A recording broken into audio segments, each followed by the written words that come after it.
сайхан бичих чадвартай болох талаар намын зул болон Бэлжим гэсэн багийн бүрэлдэхүүнтэй мэдээлэл хүргэлээ.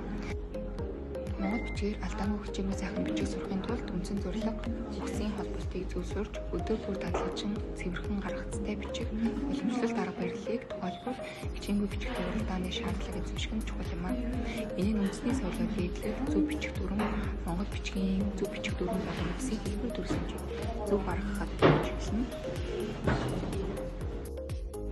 За дараачаар нь Монгол бичгээр хичээнгүй сайхан бичихэд анхаарах зүйлсээс дурдвал үндсэн зорилго боловсроо.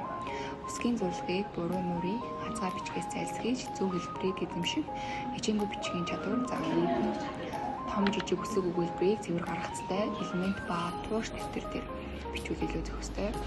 Алдаагүй бичгтэн зөв бичигдсэн дүрмийг баримтлан уг өгүүлбэрийг алдаа мартахгүй бичиж сурахад оршино. За Монгол бичгээр хичээнгүй сайхан бичгэд анхаарах зүйлс. За үүнд нь тогтмол дадлагаар нь өдөр бүр сайхан бичгийн дадлаг хийж үсгийн хийх зорилгоо сайжруулах, уралдаан тэмцээн, за энд нь хичээнгүй бичигдэн улсын уралдаан зэрэг үйл ажиллагаанд оролцож чадвараа сорих зэрэг багтана. Монгол бичгээр алдаагүй хичээнгүй сайхан бичих зөвлөмж.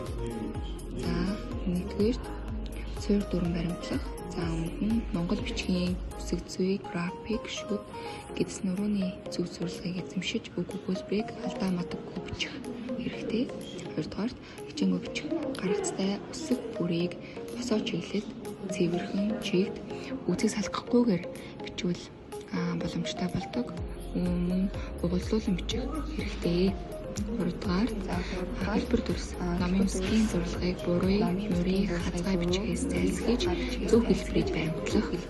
Сүүлд нь дөрөвдүгээр буюу уралдаанд оролцох өөрийн бичлэгийн чадварыг сайжруулахын тулд хичээнгүй бичигдэн гэсээр улсын уралдаан бол байдаг. Гэх мэтчлэн үйл ажиллагаанд оролцох хэрэгтэй. За анхаарал хандуулсан явдалд баярлалаа.